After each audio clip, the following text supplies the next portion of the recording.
Selamünaleyküm arkadaşlar. Ben Halil Bahadır YouTube kanalıma hoş geldiniz. Hepinizi sevgiyle, saygıyla selamlıyorum. 6 Eylül 2025 Cumartesi günü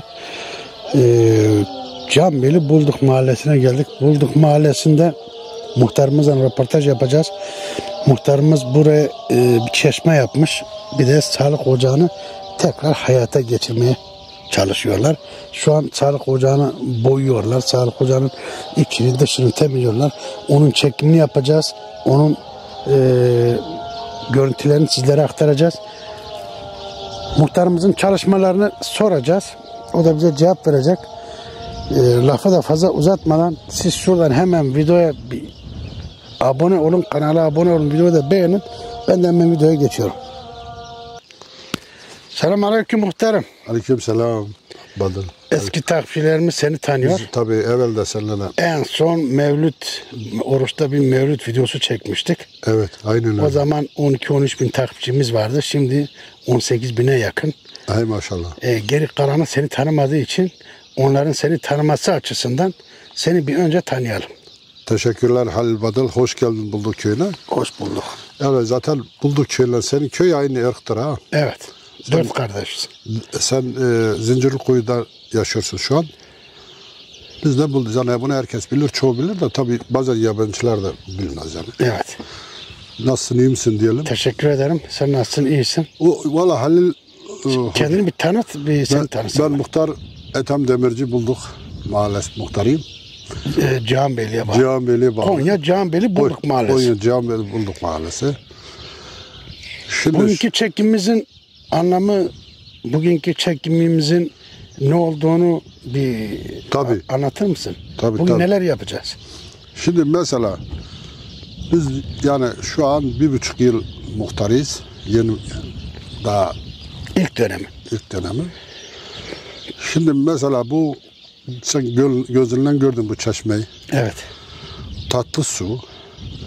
Biz bu suyu bir 5 litresini gönderdik analize. Ankara Üniversitesi Tıp Fakültesi'ne gönderdiler, bu bizim KOSGİ Genel Müdürü. 5 haftanın içinde sonuçlar geldi. Çok temiz ve çay, yemek ne olursa hiç sıkıntı yok. Çayı denediniz mi? Tabii denedim. Kireçlemeymiş efendim, işte öyle bir şey, yani raporu da var zaten. Ben de şöyle aklıma geldi, dedim ki yani bu 100 yıllık bir su, hiç kimse bir bidon su içmedi ya. Niye bu su yani? Biz bari burada bir çeşme yapalım. Yani akıntı vardı. Ya tabii canım, bu yıllardır. Sürekli akıyor. Ta köyün aşağısına. İnsan değerlendirmez mi? Şimdi buradan aşağı tam 5000 metre. Bizim uzunluğumuz 5000 metre. 5000 metre dereden 5 kilometre. 5000 metre 5 kilometre işte. Şimdi bu çeşmeyi yaptık. Ben KOSGİ'ye de dedim, devlet su işleri dedim, bana bu suyu dışarı çıkarın ya. Uğraştık, olmuyor. Olmaz ki. Şöyle olur. Bizim bu şimdi yaptığımız depo var ya. Evet. Bunun daha iyi büyüğünü yapacağız. Dalgıçla ancak yukarı çıkarabilirsin. Aynen öyle. Dalgıç da evet. bir arıza oldu mu işte onunla uğraş, ustası yok. Yani şimdi Halil Hoca, sen ta Zincirlikuyu'dan bize gelmişsin. Biz bu iyilikleri unutmayacağız. İşte bu çeşmeyi yaptık. Bu çeşme yapan da dayımdır. Evet. Çocukları ve torunları hayrına yaptı. İsterse iyice bir çek. Tamam, sen konuş, senin sesin gelir, sen konuş. Tabii ki daha devam edecek, yani biz böyle bırakmayacağız daha. Yani bunun daha kamerasını takacağız. Buraya kamelya yapacaksın he? Tabii her tarafa birer kamera atacağız ki evet. icabında 5-10 da ağaç dikeriz. Yani burası aile yeri. Vallahi muhtarım. Aile yeri yani. Evet. Bu derenin içerisinde söğüt veya kavak ağaçlarını dikersen, söğüt diksen daha iyi, kavaktan bir şey çıkmaz. Söğüt dikersen boydan boya burası şimdi, var ya, şimdi ormanlık devlet ona alan müsaade olur. etmiyor. Ben daha göstereceğim sana orayı. O zaman kamelya da gerek kalmaz. Yok. Yok, kameleye gerek yani burası mesela adam yurt dışından gelmiş. Evet. Canı sıkıldı veya da vakit gelir burada elini yüzünü yıkar, bir yemek yapar, oturur. Aynen öyle. Köyüne Ama bakar. ağaç olması daha iyi olur. Yani köyüne bakar, bir zevk alır. Adam yani çok kişi var mesela, doğayı çok sever, doğa. Bizim bu bölgenin gurbetçileri hepsi doğayı sever insan. Doğa, biz de Hepsi yani doğayı sever. yalnız şöyle bir şey var Halil Hoca. Yani şimdi mesela bu çeşme daim veya da başka hayır ne yaptı? Başkası da 2 kamele yapar. Başka adam çıkar buraya 2 araba kum götürür. Biliyor musun? Yani hepsini belediye de yapmıyor. Mesela belediye hangi köye bakar? 40 tane köy var. Abim bir hizmet yaptığın zaman insanlar baktı ki bu gerçekten olumlu bir hizmet.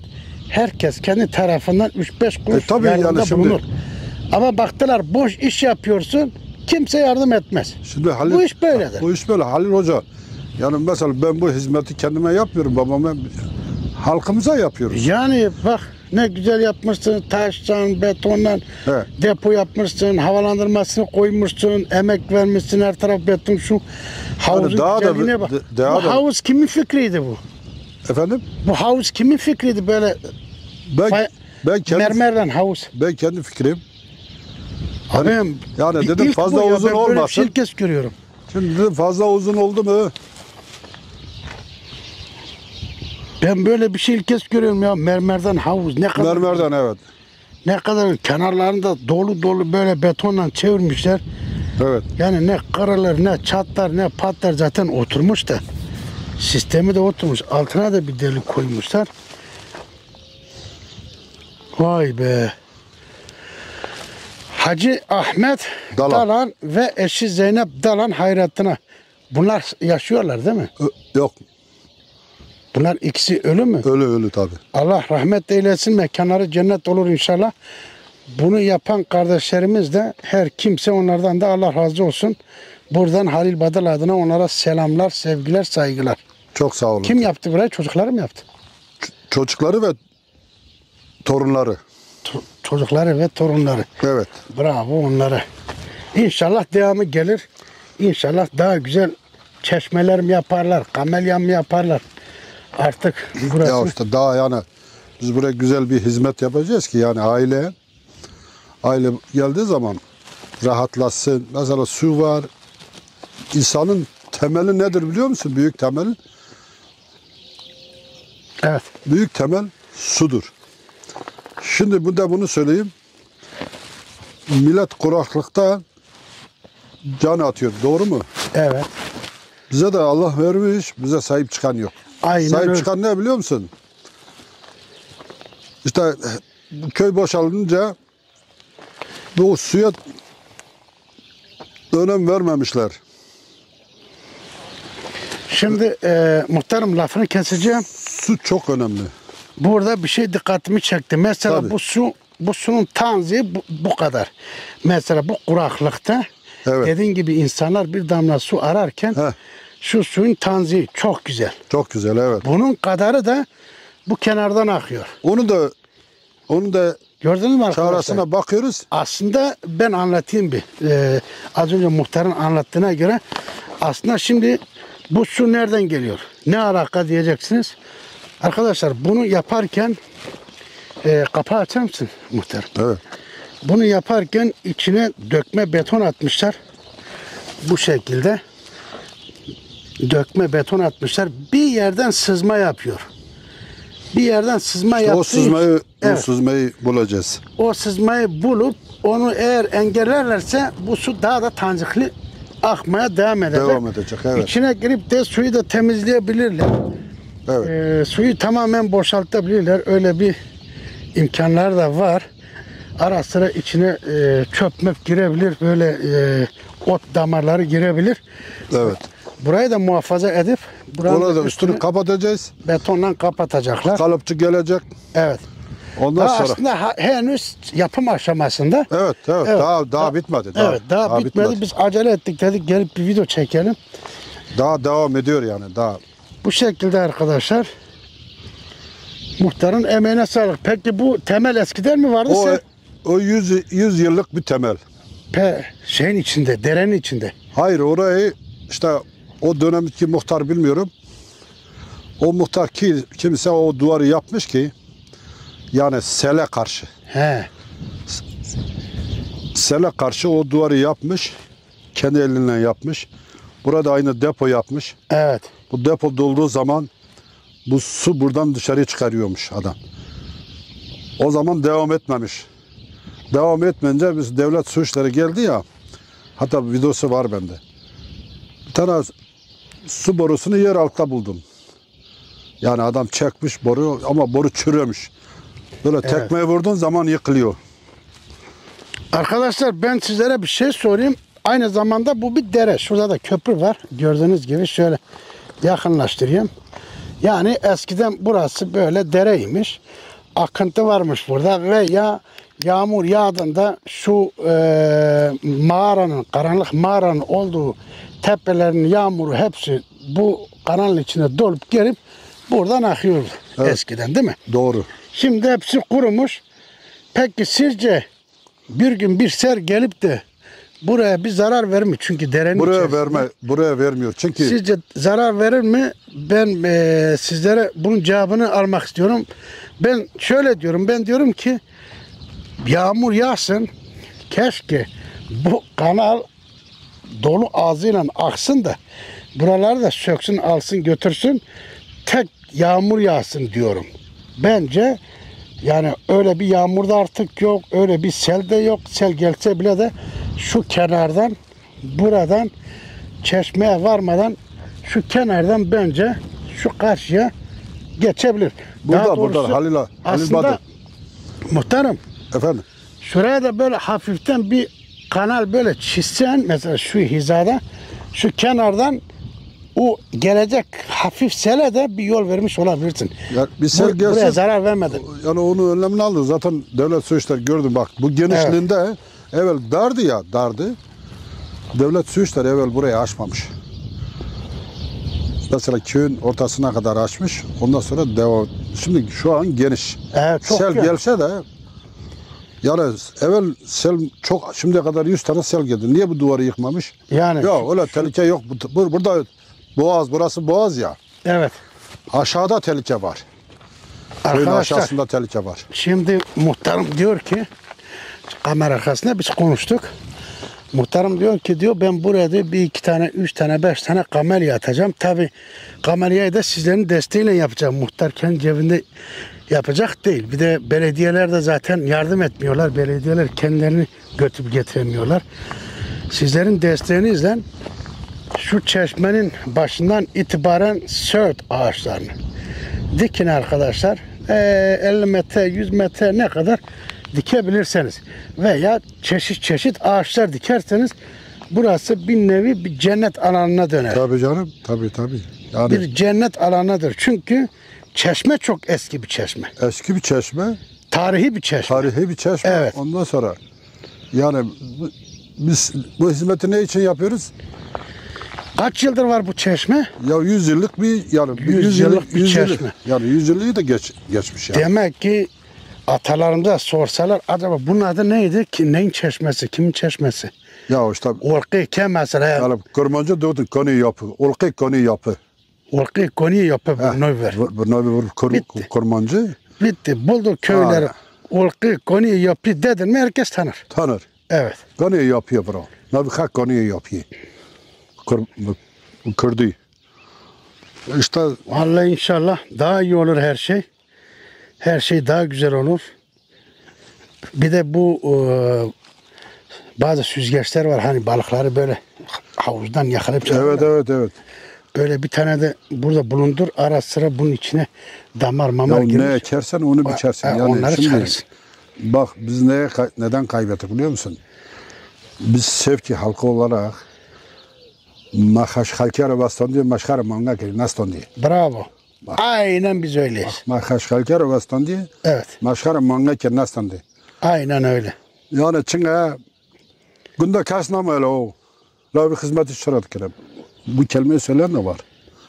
Biz onu zaten hep duyuyoruz, hep söylüyoruz. Ya uçma şöhret ki. Şimdi günde kaç namı. Yani o da tane kurbeti çalışmıştı, onun barıştan elbir dillenmişti. Yazlık evi gibi yani. Evet. Mal mülke ve gül var. Mesela vara valate me. Onlarına kö o rahatiyel novinin. Tabii. Ona onca rahatiyel gündi kabiyun. Aynen öyle, evet. Aynen. Bak ben denemiş kiri. Vara men kulye. Gündi me dus doyral kulye son. Yak nite de rahatı. Ek çünü rıvınjı bağıtın. Şuna koyuna ne rahatın. Tarna Danimarka ne rahatın. Rahatı halkıte gündi bulduk de. Ha rahatı var gündi bulduk. O zaman gündi değerlendir sahip çıkın. Köyünde sahip çıkın, evet. Evet. Kamelya nereye kurmayı düşünüyorsun? Birini Karşıya. Şu yeşil alana. Yeşil alana. Şu üst düz yeşil alana. Halil abi bir de şu arabaların beri tarafında atarız oraya. Ya orası tabii orada davere tangi toz olur şura da. Olur. Şura olur. Şu toprağın olduğu yeri düzeltirsin. Orada olur. Güzel olur. Evet. Mesela şurayı da düzeltirsin. Şuraya şöyle bir hani düz baka yakış bavıyor dere. Evet. O dere hocna. Buralar yol üstü. Ya o iki kamel oldu mu yeter yani kana gün ki var. İşte beni doğayla otun her öyle ki. Ama sen buraya ağaç dikersen burası bir avuç cennete döner. O zaman şeye de gerek yok. Kameraya da gerek yok. No mesela devlet su işleri. Ama tabii buralar o zaman düzenlenmesi lazım. Doğru var ama gir rockern azana Avrupa'da bilmiyorum. Yapma ya. Doğru bilmiyorum ki. Her söğüt ağaç ki diyor 10 ton su içiyor. Bir söğüt ağacı 10 ton su harcıyor. Onlar suyu kurutuyor. Söğüt ağacı olmaz. Ama su var işte. Akasya dik, başka ağaç dik. Ama ben mühendis geldi vakti diyor ki muhtarım söğüt ağacı bir ağaç 10 ton yılda 10 ton su harcıyor. 10 ton su yılda neyse akıyor işte bunu harcasın. İşte onu yiyor. He. Ama ağaçlar vardı yani mesela. Bunu harcasın işte. Evet. Ha su olmazsa dersin ki yeraltı suyunu tüketiyor. İşte bak su harıl işte harıl. Ağaçta suya sele sebep oluyor. Arkadaşlar suyun da tadına baktım. Su çok güzel. Çok güzel. Şahane. Şebeke suyundan daha iyi. Çok tatlı. Hani bizim o bazı meşhur çeşmelerimiz olur ya eskiden. Evet. Eskiden kadınlarımız giderlerdi bidonla, küple, helkeyle sıra beklerlerdi çeşmelerden o kıymetli çeşme suları. Aynı o sulara benziyor. Yani şimdi Halil Hoca bir de şöyle bir şey var. Yani biz muhtarız ya. Bizim elimizde bir şey yok. Yani bir kepçemiz var mı yok? Kamyonumuz var mı yok? Halk diyor benim yolu yapmadı. Ya demiyor ki muhtar neyle yapacak? Ya muhtarın elinde ne yetki var ki? Bizim yetkimiz şu, biz gidip yazıyoruz. Evet. Dilekçemizi veriyoruz. İşte bizim burası tamir olacak. Mesela belediye de diyor elimde 40 tane köy var. Tabii. Sabırlı olun yapacağız diyor. Allah'ın izniyle yapacağız. Ama yani biz niye için muhtar olmuşuz? Halk bize niye halkın oyuyla seçilmiş bir muhtar? Sen öyle muhtar olup da git evde yat olmaz. Tabii. Benim şu anda düşüncem hep hizmet. Başka bir şey yok. Zaten sen onu düşünerek adaylarını koyuyorsun. Yani işte çeşme yapacağız, işte ağaçmış da yolmuş. Altyapı çok önemli. Evet. Bizim şimdi köyde 2 kilometrelik bir kaleksiyonumuz kaldı. Allah'ın izniyle 2026'ya onu da bitireceğiz. O sözü aldık. Öyle mi? Evet. İnşallah. Onu da bitireceğiz. Ya çalışana belediye de yardım eder. Tabii canım yani şimdi. Hangi muhtar başarılıysa belediye onun yanında. Ya bir de şimdi Çünkü mesela, belediye ne yapıyor? O çalışan muhtarın yanında bulunduğu zaman belediye de ondan prim kazanıyor. Şimdi mesela belediyemiş, işte kaymakamlıkmış, işte ya devlet hepsi birdir ya. Evet. Mesela birbirimize karşı saygılı olduktan sonra şimdi biz yani gerçekten memnunuz. Şöyle memnun. Biz gidiyoruz adam bize yok demiyor. Devlet su işleri bize şimdi yardım ediyor. Bir ton para harcıyor yani yardım ediyor. Evet. Belediye gelip bir ton para harcıyor yardım ediyor. Yani biz şu an kimseden şikayetimiz yok. 2-3 tane yolumuz var. Celep yolu, Kozanlı yolu, Kütükşahin yolu. Bunları hepsini hesapla 20 kilometre. Bir de bizim Tol yaylası var Yenicova'yla. Onu da birleştirdik. 4 tane yol hesap etsen 30 kilometrelik bir yolumuz var. Sen Onu da eğer Tol Yaylası'na birleştirirsen yorumu onu var ya. birleştireceğiz tabii. Yani. Niye birleştirmeyelim? Lokum gibi Vatandaş olur. rahat gitsin ya. Evet. Yani vatandaşın rahat olması için yol. Yol. Altyapı tamamsa hiç kimse sana demez ya muhtar veya da başkanım bizim şu eksik tamamla. Eksik ne? Gerçi Gurbetçiler Tol Yaylası'nda geliyor. kaç kişi var? Bak gurbetçiler geliyor hep bir lafı söylüyor. Niye biliyor musun? Adam diyor ya muhtar bizim bu yol olmadı ya. Vallahi biz nefret ediyoruz. Ya niye biz o kadar para harcıyoruz gurbetçiler diyor. Ya adamlar haklı. Gurbetçiler olmasa biz ne yapacağız? Her gelen 100.000 kuruş gelip köyde harcıyor. Daha şu an 9 tane villa yapılıyor. Her villa 4 trilyona masraf oluyor. 4 milyon masraf 4 milyon yani evet. Şimdi bu paralar hep nereye gidiyor? Burada kalıyor. Bunu da Avrupacıların kıymetini bilmek lazım. Avrupa gurbetçileri. Ya bir fakir oldu mu gurbetçiler, cami oldu mu gurbetçiler. Tabii canım Gurbetçi ya. gurbetçi. Evet. Onlar da artık yani yavaş yavaş o salmış. Yani gurbetçilerin istediği ne? Gurbetçiler şimdi bu para olayı da kara para olayı da ortadan kalktıktan sonra Yok kara onlar para da değil. zorlanmaya başladılar. Şimdi kara beyazdan hiç bahset. Avrupacılar ne diyor? Biz yardım ederiz. Yine ediyorlar. Yine ederler. Yardıma devam. Ama diyor ki istediğimiz yeri yani istediğimiz şey yerine gelmiyor. Hani ne yaptın? Mesela sen adama bir söz veriyorsun. Ben buraya çeşme yapacağım, kamera yapacağım, ağaç dikeceğim, para gönder. Adam bir hevesten para gönderiyor. Geliyor ağaç var, çeşme yok, çeşme var. Kamelya olmaz yok. işte. Ol. Ya diyor biz parasını gönder. Bunlar niye yapılmadı? Ya, o zaman ne oluyor? Güvensizlik. Halil abi şimdi bizim sorunumuz tek çeşme değil ki. Evet. Köyün, mahallenin sorunları bitmez. Bitmez. Çeşme yaparsın bu sefer yol. Yol yaparsın bu sefer elektrik sıkıntısı var.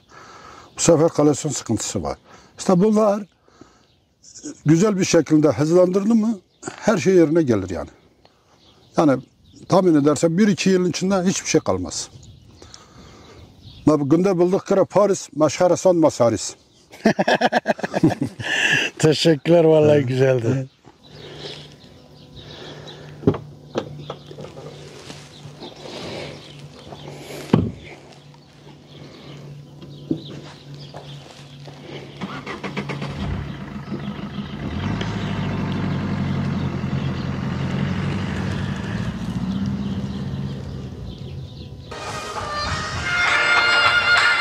Başlat.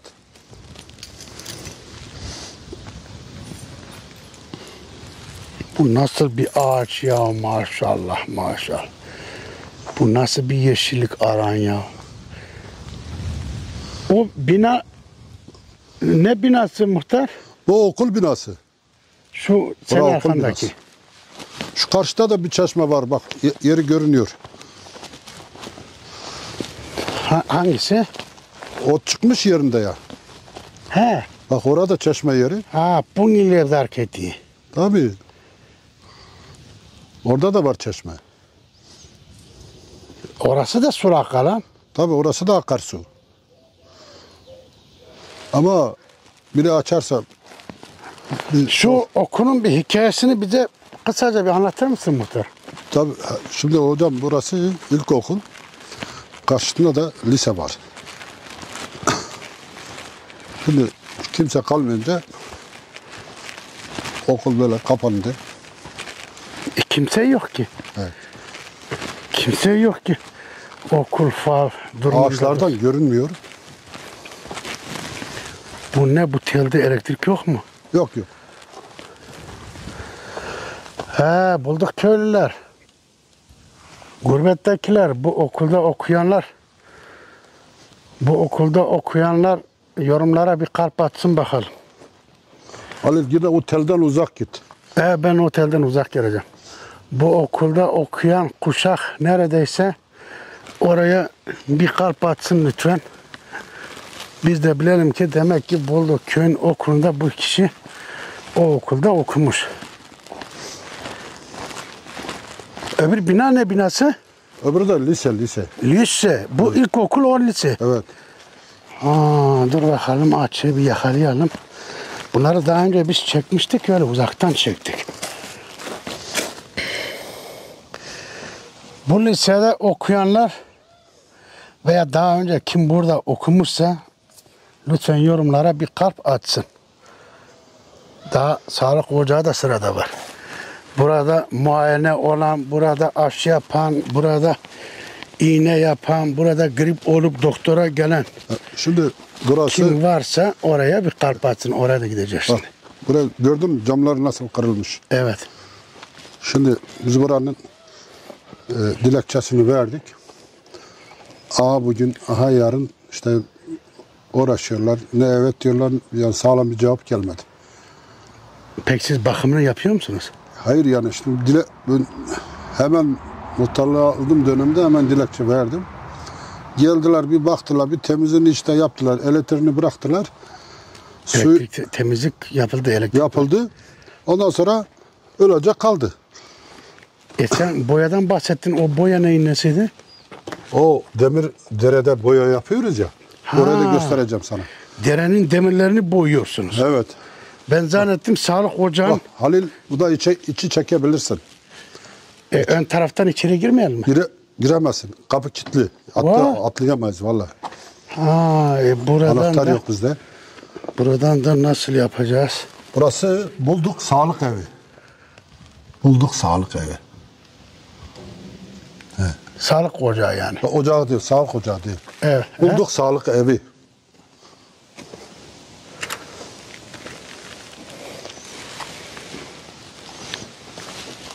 Ya işte demek ki Bak. 30 yıl önce diyelim değil mi?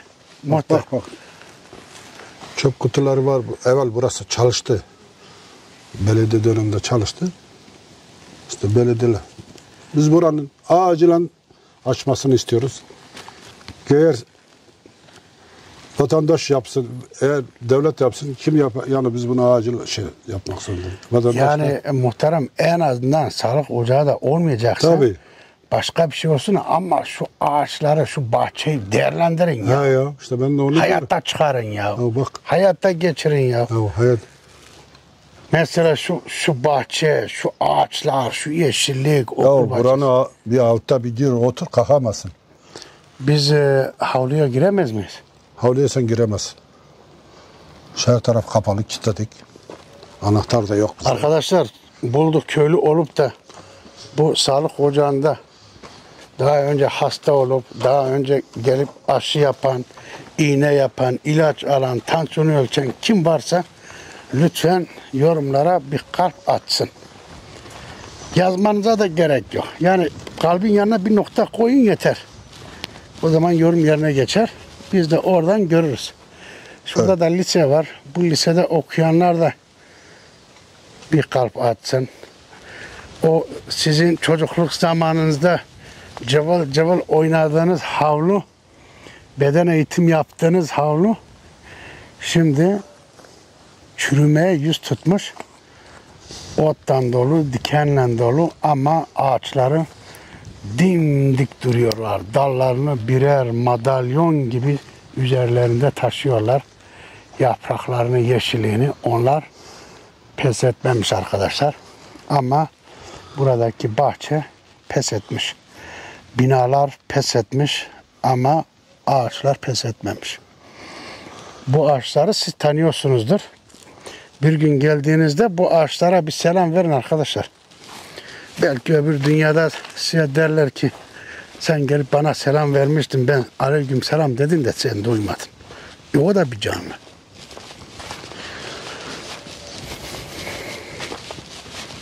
Vay be. Eski seviyorum ben ya. Hele yeşillik oldu mu var ya. Yeşilliğe ruhum gidiyor. Şuraya bak ya.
sularını tükettikleri için hepsini kaldırmışlar. Söğüt ağaçları.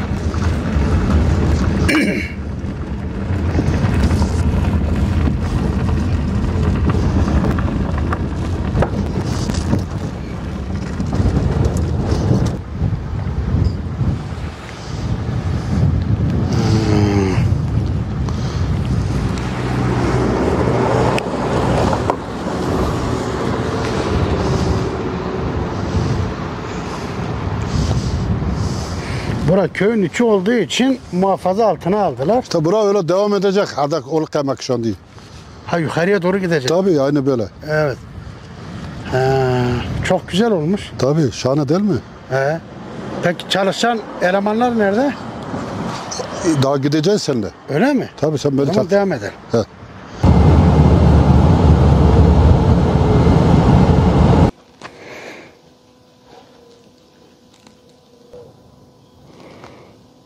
Bulduk koruma tesisi. Burası Celep ve Kozanlı yolu. Sağdan Celep'e, soldan Kozanlı'ya gidiyorsun. Burası da Kantar. Evet. Böyle boyayıp gidiyorlar. Burada da biraz su birinkisi var. Nane var. İleride işçiler var. Bu demirleri boyuyorlar. Ya arkadaş, bu Bulduk köyünde bu tür ağaçlar ne kadar çok fazla ya. Ne kadar güzel yeşillik görüntü vermişler ya. Her tarafta var. Şuna baksana ya. Ne acaymış bu böyle arsız çoğalmış. Allah Allah.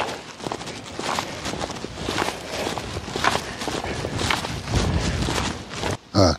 Bir barbavan mahke bir 30 eleman boyatıyor. Günde 150 teneke harcadılar.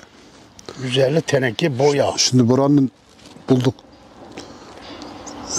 koruma tesisi var ya, burası koruma tesisi. Şimdi buraya yeni boya atıyorlar. 30 ekip çalışıyor şu anda. 30 tane öğrenci boya atıyorlar. Hatta sen gördün, ikinci boyada eksik varsa düzeltiyorlar. Evet. Şimdi bu boya atma sebebi nedir? Kanser hastalığını önlüyorlar. Hastalık olmasın diye. Hep böyle yeni olacak yani. Pas tutmasın diye. Pas tutmasın. Yani hizmet işte. Evet. Uzunluğu 3000 metre. Günde 120 tane kova. Günlük 120 kova boya harcıyorlar. 3 günde bitiriyorlar. Dere çok büyük yani, şimdi sel geldiği zaman bu kadar. Aşağı gidiyor, köyün aşağısına. Yok yani burayı doldurur mu ki bu? Doldur ağzına kadar. Baksana üstünde açtı gitti. O zaman senin çeşme, gerçi o da Yok, niye üstünde bak, niye sel gitmedi? Ha, buraya görüyorsun, burada patlama var. O tıkanıklık mı var? tabii orada içini bir çek. Tıkanık olduğu için o ağacın çıktığı yer var ya. Orada tıkanıklık oluştu mu ondan sonra patlak veriyor. Doğru. Evet. Ama kanal da büyük, genişmiş ha. Genişliği herhalde bir 5 metre var. 4 metre, 5 metre var. Var.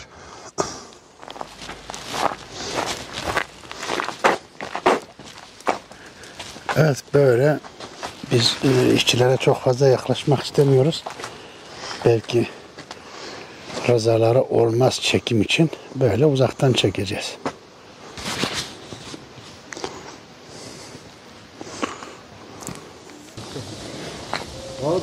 Evet, bu eski boyayı sıyırıp zımparalayıp yerine yeni boyayı yapıyorlar.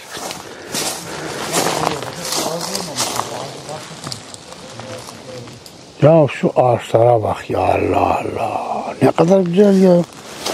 Ya Bulduk köy yemyeşil bir köy ya. Ben buraları hiç görmemiştim. Şuraya bak ya, vallahi hayat ya.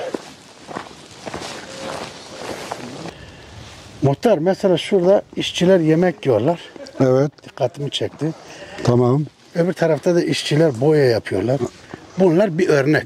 Bu erkek kısmı Evet. zımpara yapıyor. Evet. O bayan öğrenciler de boya yapıyor. Eğitimli yani şimdi. Evet. Mesela öyle acemi değil. Benim soracağım soru o değil. Ben şunu merak ettim. Şimdi muhtarlığın bir bütçesi var mı? Resmi bir Yok. bütçe. Yok. Yani Hiç. sizin bir bütçeniz yok. Şundan vergi alayım, şundan şunu alayım. Yok bunu yok alayım. öyle bir sıkıntımız yok. Yani öyle Pullar için, mühürler için de herhangi bir ücret almıyorsun. mühürler bir mühüre 45 lira bu sene yasa çıktı. Öyle mi? Evet. Burada kaç kişi var, kaç mühür olacak? Kaç kişi var kaç mühür olacak. Evet aynı.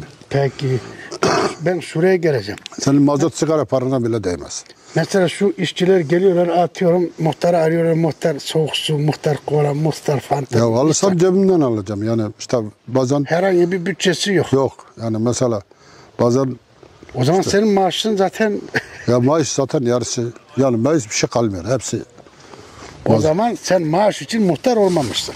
yok. Sen hizmet için muhtar olmuşsun. Hizmet. Heh, ben anlayacağımı anladım. Bizim köyümüz Teşekkür ederim. Gitmesin. Teşekkür ederim. Biz söz verdik. Bulduk özümüz, hizmet sözümüz. Değil mi? Öyle zaten. Eyvallah. Adamlar bir çalışsın halibadın. Evet. Bunlar toplanacak arkadaşlar. Bunlar hepsi alınacak buradan. Evet. Herhalde dalları kananın içine eğilenleri kesmişler. Ya o önünü açmamız için yani desem Evet. böyle nasıl yapacağız? Mecbur buralar Yani büyük bir temizlenecek, yani büyük boşalacak ki şimdi şu harıl harıl yani gerisi büyük bir gitsin. çalışma bu yani bu öyle. Muhtarım, bu nasıl bir cins ağaç ya? Bulduk ki bu ağaçtan dolu. Şuna bak. Şuna Şimdi bak. bunlar var ya Ya yemyeşil ya, bu ne bu? budanmamış. Şimdi mesela bunları hepsini sökeceğiz. Niye sökeceğiz? Yabani ağaç bunlar.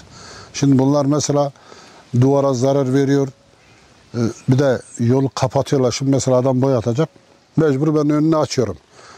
İşte eleman önünü açıyor, makinenin kesiyor. Ondan sonra mesela diyelim Yani sen diyorsun arsız bir ağaç he? arsız bir ağaç tabii canım. Ama Hatta yeşilliği güzel ya. hayır. Bu ağaç yabani ağaçtan hastalık oluyor. İsterse sonra araştırır. Öyle mi? Tabii meyve değil. Bu eğer 2-3 ağaç buradan dikilse bu ağaçlar bütün köye dağılmış. Her taraftan çıkıyor. Allah. Yabani ağaç. Ha. Söylesin bu ağacın ne faydası var? Ha bir gölgeye var başka bir şey yok. Gölgesi var, yeşilliği var, bir doğası var, ne bileyim, çok güzel görünüyor. İşte ama böyle kapattım olmaz. Yani tamam ağaç olsun da bakım istiyor bakım. Yani budanacak. Budanma olmadı mı olmaz. her tarafa zarar veriyor. Doğrudur. Yani çünkü duvar diplerinde de çıkıyor. Duvarları da Heh. patlattır mesela. yani mesela bak Evet. şu adam Avrupacı. Kendisi yurt dışında. Bak evin arkasına bak. Adam da izine geldi mi zaten kendisi söküyor. Bir işçi bulup onları söküp atıyor. Hem içeride hem dışarıda her taraf doğru. Adamın evini sarmış yani. Aynen Aynı öyle. sen bizim sağlık ocağı gördün. Orayı Evet. da sarmış. Evet. Bir tane köprüyü bana ölçtürdü. Ya sıcak. Vallahi.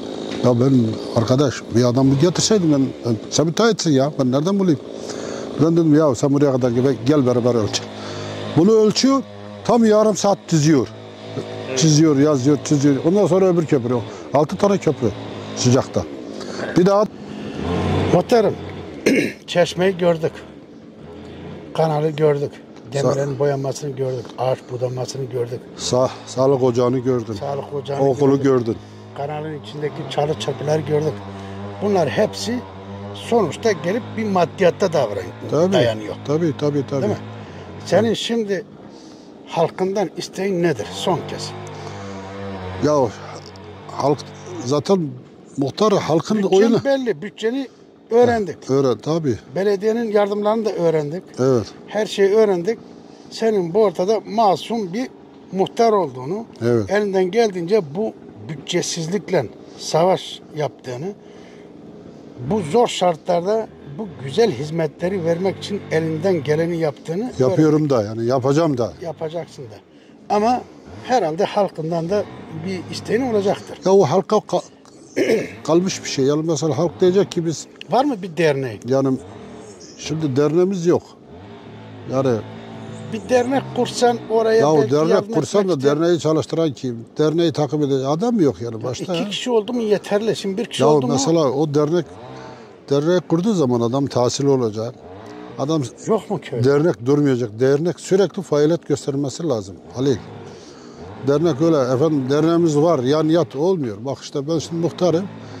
8 tane de azam var. Azalar mesela benim şimdi ne iş yaptığımı hiç haberleri bile yok. Şimdi herkes perişan. Şimdi diyelim ki Ama o zaman yardım nasıl bekleyeceksiniz? Mesela yardım işte halk görmüyor mu mesela? Halka kalmış bir şey. Yani anlamadım. Gelecek yardımlar. Mesela atıyorum ben Bulduk köyüne yardım etmek istiyorum. Evet.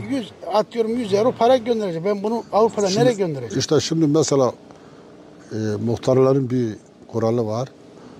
Bir muhtar halktan para toplaması yasak. Evet. Biliyor musun? Halk kendisi kendi aralarında toplayacak. İşte efendim biz bu sağlık ocağı mı yapacağız? Veyahut da başka bir şey. Muhtar biz buraya yapacağız bilgin olsun. İşte veyahut da sen de gel. O şekli sistem ilerleyecek. O sistem ancak olur. Yani mesela ben şimdi desem gideceğim Avrupa'da para toplayayım. Öyle bir yasa yok. Tamam bunu öğrenmem iyi oldu. Ben bunu öğrenmeye çalıştım. Muhtarın para toplaması yasak kanunca. O Yani zaman 1, 2 kişi, 3 kişi, 5 kişi öncülük yapacaklar. Tabii halk kendisi ya tabii mesela bizim yurt dışında derneğimiz var. Evet. Onlar mesela kendi aralarında anlaşacaklar. Arkadaş biz bu kadar parayı köye götüreceğiz. Biz bu sağlık ocağını faaliyete çıkaracağız. Yanında da bir taziye evi yapacağız yanında. Biz bu kadar parayı çağırırlar muhtar gel. Biz böyle bir karar verdik. Sen de yanımızda olacaksın. Tabii muhtar zaten muhtarın onayı olmadı mı yapılmaz. Kime sorarsan sor. Ama bak sen Muhtar onayı verecek. Sen orada bir şey söyledin. O çok önemli. Hem sağlık ocağı hem yanında da bir taziye. Evet. Muhteşem. Muhteşem olur. Mükemmel. Evet.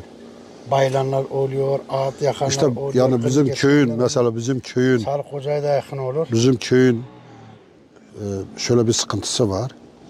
Şimdi diyelim 5 kişi bu işe he diyor, diğeri yok diyor. Herkesten bir ses çıkıyor.